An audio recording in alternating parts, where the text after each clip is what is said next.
हर हर महादेव। मैं हूँ वामिका और आप सभी का हमारे चैनल आध्यात्मिक सागर में बहुत बहुत स्वागत है। आप सभी का दिन शुभ और मंगलमय हो और भोलेनाथ जी आपकी सभी मनोकामनाओं को पूर्ण करें। आज आप सुनिए फाल्गुन मास महात्म्य का अध्याय 15। धर्मराज युधिष्ठिर को आगे की कथा सुनाते हुए व्यास जी कहते हैं, पूर्व काल में त्रेता युग आने पर भगवान विष्णु का अंश सूर्य वंश में रघुवंश शिरोमणि कमल नयन श्री रामचंद्र जी के रूप में अवतीर्ण हुआ। श्री राम और लक्ष्मण अभी काक पक्षधारी बालक थे, तभी पिता की आज्ञा से वे विश्वामित्र के अनुगामी हो गए। राजा दशरथ ने यज्ञ की रक्षा के लिए उन अपने दोनों कुमारों को विश्वामित्र जी की सेवा में सौंप दिया था। वे दोनों वीर धनुष और बाण धारण करके पिता की आज्ञा का पालन करने के लिए चले गए। रास्ते में जाते हुए उन दोनों भाइयों के समक्ष ताड़का नाम वाली राक्षसी विघ्न डालने के लिए आ खड़ी हुई। तब विश्वामित्र मुनि की आज्ञा से श्री रामचंद्र जी ने ताड़का को मार डाला। विश्वामित्र जी ने श्री रामचंद्र जी को धनुर्वेद विद्या का उपदेश भी दिया। रघुनाथ जी के चरणों के स्पर्श से शिला रूप धारिणी अहल्या, जो इंद्र के साथ संयोग होने के कारण शापवश पत्थर हो गई थी, वो पुनः गौतम वधु के रूप में प्रकट हो गई। विश्वामित्र जी का यज्ञ आरंभ होने पर रघुनाथ जी ने मारीच को मार भगाया और सुबाहु को अपने उत्तम बाणों से मौत के घाट उतार दिया। उन्होंने राजा जनक के घर में रखे हुए महादेव जी के धनुष को तोड़ डाला और अयोनिजा सीता के साथ विवाह किया। जब वे अयोध्या को लौटने लगे तब रास्ते में परशुराम जी मिले। उन्हें जीतकर श्री रामचंद्र जी सीता के साथ घर आए। इसके बाद 27वें वर्ष की आयु में जब श्री रामचंद्र जी को युवराज पद दिया जाने लगा, तब कैकेयी ने राजा से 2 वर मांगे। उनमें से एक वर के द्वारा यह मांगा कि श्री राम जटा धारण करके 14 वर्षों के लिए वन में चले जाएं, और दूसरे वर से यह मांग लिया कि भरत युवराज पद के अधिकारी हो। कैकेयी भोली भाली थी, उसने मंथरा के बहकाने से ऐसा वर मांगा था। राजा दशरथ ने जानकी और लक्ष्मण के साथ श्री रामचंद्र जी को वनवास दे दिया। श्री रामचंद्र जी 3 रात तक केवल जल पीकर रहे। चौथे दिन फलाहार किया और 5वें दिन चित्रकूट में पहुंचकर उन्होंने पर्णकुटी बनाई। उस समय राजा दशरथ श्री रामचंद्र जी का नाम लेते हुए स्वर्ग को सिधारे। उन्होंने ऋषि के शाप को सफल बनाकर स्वर्ग लोक को प्रस्थान किया।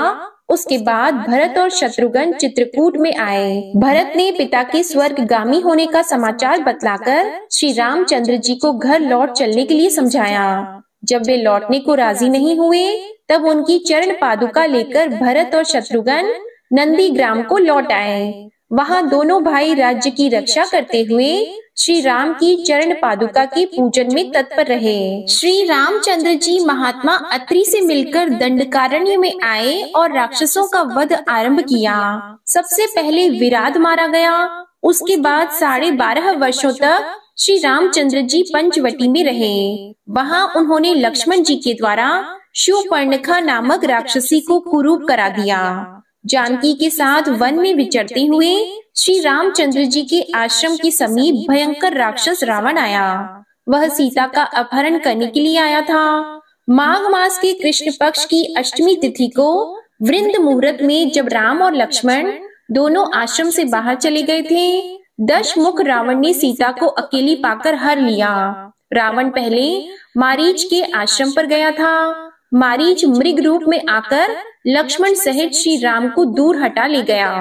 तब श्री रामचंद्र जी ने मृग रूपधारी मारीच को मार डाला और पुनः लौटकर जब वे आश्रम पर आए, तब उसे सीता जी से रहित एवं सूना देखा। उधर सीता जी रावण के द्वारा हरी जाने पर कुररी की भांति विलाप करने लगी। हा राम, मुझे राक्षस हर कर लिए जाता है, आप आकर मुझे बचाइए, मेरी रक्षा कीजिए। जैसे भूखा बाज चीखती हुई चिड़िया को उठा ले जाता है, वैसे ही राक्षस रावण जनक नंदिनी सीता को हर कर लिए जा रहा था। यह समाचार सुनकर पक्षीराज जटायु ने राक्षस राज रावण से युद्ध किया। अंत में रावण ने उन्हें घायल करके गिरा दिया। माघ कृष्ण नवमी को रावण के घर में निवास करने वाली सीता जी की खोज करते हुए दोनों भाई राम और लक्ष्मण जटायु से मिले। उसके मुख से राक्षस द्वारा हरी गई सीता जी का समाचार पाकर श्री रामचंद्र जी ने भक्ति पूर्वक पक्षीराज का दाह आदि संस्कार किया। फिर आगे आगे श्री राम जी और उनके पीछे पीछे लक्ष्मण जी चले। पंपा सरोवर के निकट पहुंचकर उन्होंने शबरी पर अनुग्रह किया।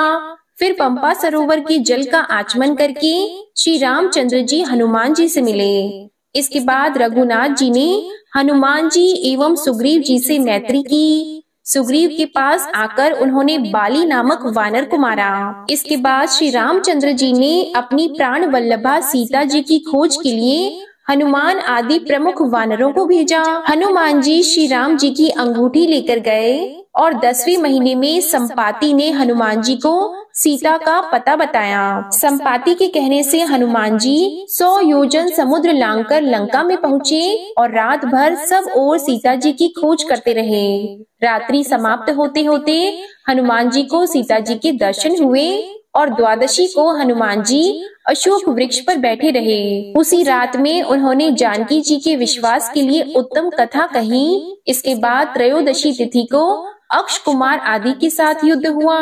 त्रयोदशी को ही मेघनाद ने ब्रह्मास्त्र से हनुमान जी को बांध लिया।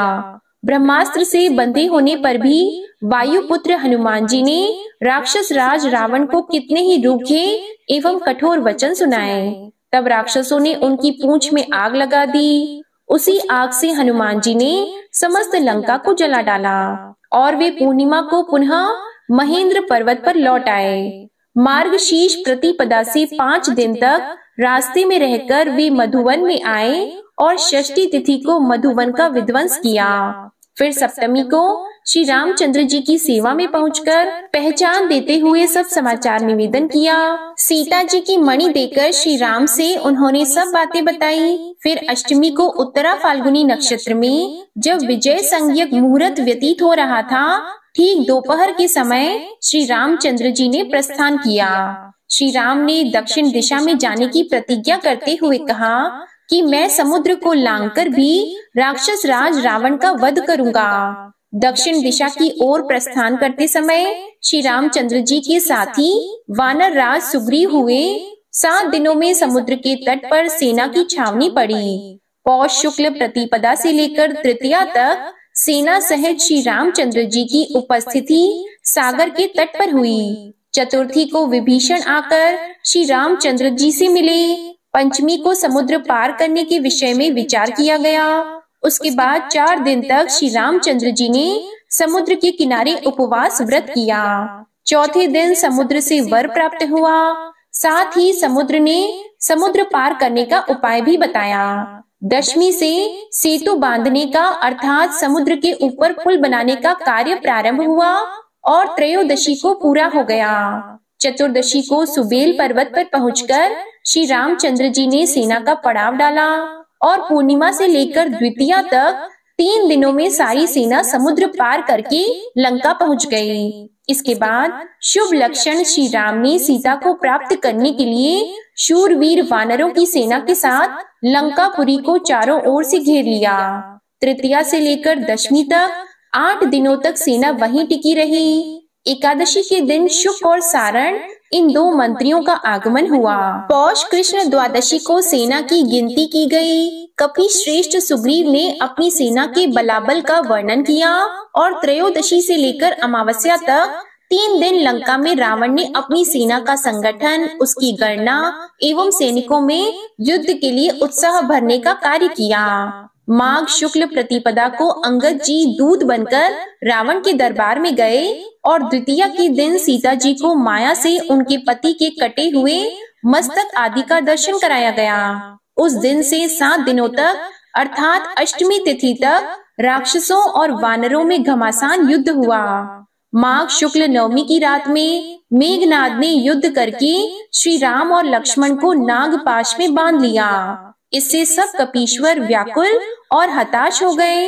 तब वायु के उपदेश से श्री रघुनाथ जी ने गरुड़ का स्मरण किया और दशमी को गरुड़ जी नागपाश से छुड़ाने के लिए आए। फिर माघ शुक्ल एकादशी से लेकर 2 दिन तक युद्ध बंद रहा।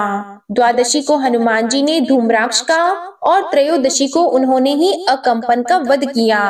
रावण ने श्री राम को मायामयी सीता का दर्शन कराकर समस्त सैनिकों को भयभीत कर दिया और माघ शुक्ल चतुर्दशी से लेकर कृष्ण पक्ष की प्रतिपदा तक 3 दिन में नील से प्रहस्त का वध किया। माघ कृष्ण द्वितीया से लेकर चतुर्थी तक 3 दिनों में श्री रामचंद्र जी ने तुमुल युद्ध करके रावण को रण स्थल से मार भगाया। पंचमी से अष्टमी तक रावण द्वारा जगाया हुआ कुंभकर्ण 4 दिन तक केवल भोजन ही करता रहा। नवमी से 4 दिन तक कुंभकर्ण ने युद्ध किया और बहुत से वानरों को खा डाला। अंत में वह श्री रामचंद्र जी के हाथ से मारा गया। अमावस्या के दिन लंका में उसके लिए शोक मनाया गया और फाल्गुन की शुक्ल प्रतिपदा से लेकर चतुर्थी तिथि तक 4 दिनों में नरांतक आदि 5 राक्षस मारे गए।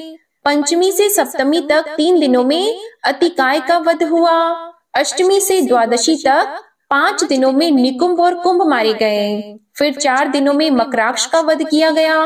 फाल्गुन कृष्ण द्वितीया के दिन मेघनाद पराजित हुआ। तीज से लेकर सप्तमी तक 5 दिन दवा आदि लाने की व्यग्रता के कारण युद्ध बंद रहा। अष्टमी को दुर्बुद्धि रावण ने शोक के आवेग से मायामयी मैथिली का वध किया। इसके बाद श्री रामचंद्र जी ने सेना के द्वारा इसका पूर्णतः निश्चय किया और फिर त्रयोदशी से 5 दिनों में लक्ष्मण जी ने विख्यात बल और पराक्रम वाले मेघनाद को युद्ध में मार गिराया। चतुर्दशी को रावण ने युद्ध बंद करके यज्ञ की दीक्षा ली और फिर अमावस्या के दिन वह युद्ध के लिए निकला। चैत्र शुक्ल प्रतिपदा से लेकर 5 दिन तक रावण लगातार युद्ध करता रहा। इस युद्ध में बहुत से राक्षसों का संहार हुआ और फिर 3 दिनों तक रावण के रथ घोड़े आदि मारे गए। चैत्र शुक्ल नवमी को लक्ष्मण जी को शक्ति लगी, तब श्री रामचंद्र जी ने क्रोध में भरकर 10 मुख रावण को खदेड़ दिया। फिर विभीषण की सलाह से हनुमान जी लक्ष्मण के लिए औषधि लाने को द्रोणाचल पर्वत पर गए और वहां से संजीवनी बूटी, जिसे वैशल्या कहते हैं, वो लेकर आए और उन्होंने लक्ष्मण को पिलाई। दशमी के दिन युद्ध बंद रहा और रात में राक्षसों ने युद्ध आरंभ किया। एकादशी के दिन श्री रामचंद्र जी के पास मातली नामक सारथी के साथ इंद्र का रथ आ पहुंचा और चैत्र शुक्ल द्वादशी से लेकर कृष्ण चतुर्दशी तक 18 दिनों में श्री रामचंद्र जी ने द्वंद्व युद्ध करके रावण को मार डाला। अमावस्या के दिन रावण आदि राक्षसों के दाह संस्कार हुए। इस प्रकार घोर संग्राम होने पर श्री रामचंद्र जी को विजय प्राप्त हुई। माघ शुक्ल द्वितीया से लेकर चैत्र कृष्ण चतुर्दशी तक 87 दिन के संग्राम में केवल 15 दिन युद्ध बंद रहा। शेष 72 दिन युद्ध होता रहा। वैशाख शुक्ल प्रतिपदा को श्री रामचंद्र जी रणभूमि में ही रहे और द्वितीया के दिन उन्होंने विभीषण का लंका के राज्य पर अभिषेक किया। तृतीया को सीता की शुद्धि हुई और देवताओं से वरदान भी प्राप्त हुआ। उसी दिन दशरथ जी का आगमन हुआ और उनके द्वारा भी सीता जी की पवित्रता के विषय से अनुमोदन प्राप्त हुआ।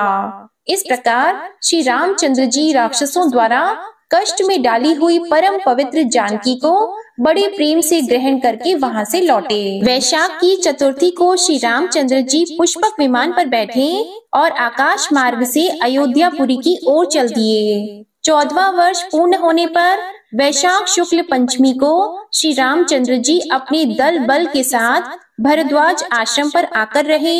फिर षष्ठी को पुष्पक विमान से वे नंदीग्राम में आए। सप्तमी में अयोध्या के राज्य पर रघुनाथ जी का अभिषेक हुआ और 14 वर्ष के बाद ही श्री राम ने अयोध्यापुरी में प्रवेश किया था। उस समय रावण का दर्प दलन करने वाले श्री रामचंद्र जी बहुत प्रसन्न थे। उन्होंने अपने भाइयों के साथ 11,000 वर्षों तक राज्य किया। राज्य का पालन करने के बाद वे सबके साथ परम धाम में गए। राम राज्य में सब लोग बहुत प्रसन्न रहते थे। सभी धन धान्य से संपन्न तथा पुत्र पौत्रों से भरे पूरे था। श्री रामचंद्र जी के राज्य में किसी को आदि व्याधि नहीं सताती थी। सभी स्त्रियां पतिव्रता थीं। पुरुष पिता माता की भक्ति करने वाले होते थे। ब्राह्मण सदा वेद पाठ में लगे रहते। क्षत्रिय ब्राह्मणों की सेवा करते और वैश्य लोग ब्राह्मणों और गौओं में सदा भक्ति रखते थे। उस समय वर्ण संकरता और कर्म संकरता का नाम भी नहीं सुना जाता था। कोई भी स्त्री बांझ, दुर्भाग्यवती, काकवंध्या, मृतवत्सा अथवा विधवा नहीं थी। सधवा स्त्री को कभी विलाप नहीं करना पड़ता था। कोई भी माता पिता और गुरु की अवहेलना नहीं करते थे। प्रत्येक मनुष्य पुण्य करता और बड़े बूढ़ों की आज्ञा नहीं टालता था। कोई दूसरे की भूमि पर अधिकार नहीं जमाते थे। सभी पराई स्त्रियों से विमुख रहते थे और उनका सम्मान करते थे। कोई मनुष्य पर निंदक, दरिद्र, रोगी, चोर, जुआरी, शराबी और पापी नहीं था। स्वर्ण चुराने वाला, गुरु पत्नी गमन करने वाला, ब्रह्म हत्या, स्त्री हत्या और बाल हत्या करने वाला तथा झूठ बोलने वाला एक भी मनुष्य नहीं था। कोई किसी की जीविका नष्ट नहीं करता और झूठी गवाही नहीं देता था। शठ, कृतघ्न और मलिन मनुष्य कहीं देखने को भी नहीं मिलता था। ब्राह्मण वेदों के पारंगत विद्वान होते थे और सदा सर्वत्र उनकी पूजा होती थी। अत्यंत विख्यात राम राज्य में कोई भी मनुष्य ऐसा नहीं था जो व्रत का पालन करने वाला और ईश्वर का भक्त न हो। राज्य करते हुए श्री रामचंद्र जी के पास उनके पुरोहित महाभाग वशिष्ठ मुनि अनेक तीर्थों में भ्रमण करके आए। श्री रामचंद्र जी ने अभ्युत्थान, अर्घ, पाद्य और मधुपर्क आदि के द्वारा मुनियों सहित गुरु वशिष्ठ का पूजन किया। इसके बाद मुनिवर वशिष्ठ ने श्री रामचंद्र जी से उनके राज्य, अश्व, हाथी, खजाना, देश, उत्तम बंधु तथा सेवकों के विषय में कुशल मंगल पूछा। श्री रामचंद्र जी ने कहा, हे गुरुदेव, आपके प्रसाद से मेरे लिए सर्वत्र कुशल है। इसके बाद श्री राम ने मुनिवर वशिष्ठ जी से उनकी पत्नी और पुत्र के कुशल मंगल का समाचार पूछा। तब वशिष्ठ जी ने भूमंडल में जिन जिन क्षेत्रों, तीर्थों और देवालयों का दर्शन किया था उन सबकी चर्चा करते हुए सर्वत्र अपना कुशल मंगल बतलाया। इससे कमल नयन श्री रामचंद्र जी बड़े विस्मित होकर वशिष्ठ जी से उत्तम उत्तम तीर्थों का महात्म्य पूछने लगे। तब वशिष्ठ जी ने जिन जिन तीर्थों का दर्शन किया था उनका वर्णन भगवान श्री रामचंद्र जी को सुनाना प्रारंभ किया। इसके आगे का वृतांत आप अगले अध्याय में सुनेंगे। अब आप सुनिए श्री शिव चालीसा पाठ। श्री गणेश गिरिजा सुवन मंगल मूल सुजान, कहत अयोध्या दास तुम देहो अभय वरदान। जय गिरिजापति दीन दयाला, सदा करत संतन प्रतिपाला। भाल चंद्रमा सोहत नीके, कानन कुंडल नाग फनी के। अंग गौर शिर गंग बहाए, मुंड माल तन छार लगाए। वस्त्र खाल बागंबर सोहे, छवि को देख नाग मुनि मोहे। मैना मातु की है दुलारी, बाम अंग सोहत छवि न्यारी। कर त्रिशूल सोहत छवि भारी, करत सदा शत्रु निशयकारी। नंदी गणेश सोहित कैसे, सागर मध्य कमल है जैसे। कार्तिक श्याम और गणराऊ, या छवि को कही जात न काऊ। देवन जब ही जाए पुकारा, तब ही दुख प्रभु आप निवारा। किया उपद्रव तारक भारी, देवन सब मिली तुम ही जुआरी। तुरत षडानन आप पठायहु, लव निमेष महामारी गिरायहु। आप जलंधर असुर सहारा, सुयश तुम्हार विदित संसारा। त्रिपुरासुर सन युद्ध मचाई, सब ही कृपा कर लीन बचाई। किया तपहि भागीरथ भारी, पूरब प्रतिज्ञा तसु पुरारी। दानिन मह तुम सम को नाही, सेवक स्तुति करत सदाहि। वेद नाम महिमा तव गाई, अकथ अनादि भेद नहीं पाई। प्रगट उदधि मंथन में ज्वाला, जरे सुरासुर भय विहाला। कीन्ह दया तह करी सहाई, नीलकंठ तब नाम कहाई। पूजन रामचंद्र जब कीन्हा, जीत के लंक विभीषण दीन्हा। सहस कमल में हो रहे धारी, कीन्ह परीक्षा तब ही पुरारी। एक कमल प्रभु राखे जोई, कमल नयन पूजन चह सोई। कठिन भक्ति देखी प्रभु शंकर, भय प्रसन्न दिए इच्छित वर। जय जय जय अनंत अविनाशी, करत कृपा सबके घटवासी। दुष्ट सकल नित मोहि सतावे, भ्रमत रहे मोहि चैन न आवे। त्राहि त्राहि मैं नाथ पुकारो, यही अवसर मोहि आन उबारो। ले त्रिशूल शत्रुन को मारो, संकट से मोहि आन उबारो। मातु पिता भ्राता सब कोई, संकट में पूछत नहीं कोई। स्वामी एक है आस तुम्हारी, आया हरहु अब संकट भारी। धन निर्धन को देत सदाहि, जो कोई जाची वो फल पाही। अस्तुति के ही विधि करो तुम्हारी, क्षमहु नाथ अब चूक हमारी। शंकर हो संकट के नाशन, मंगल कारण विघ्न विनाशन। योगी यति मुनि ध्यान लगावी, नारद शारद शीश नवावी। नमो नमो जय नमो शिवाय, सुर ब्रह्मादिक पारन पाए। जो यह पाठ करे मन लाई, तापार होत है शंभु सहाय। ऋण के हो जो कोई अधिकारी, पाठ करे सो पावन हारी। पुत्रहीन कर इच्छा कोई, निश्चय शिव प्रसाद तेहि होई। पंडित त्रयोदशी को लावे, ध्यान पूर्वक होम करावे। त्रयोदशी व्रत करे हमेशा, तन नहीं ताकि रहे कलेशा। धूप दीप नैवेद्य चढ़ावे, शंकर सम्मुख पाठ सुनावे। जन्म जन्म के पाप नसावे, अंतवास शिवपुर में पावे।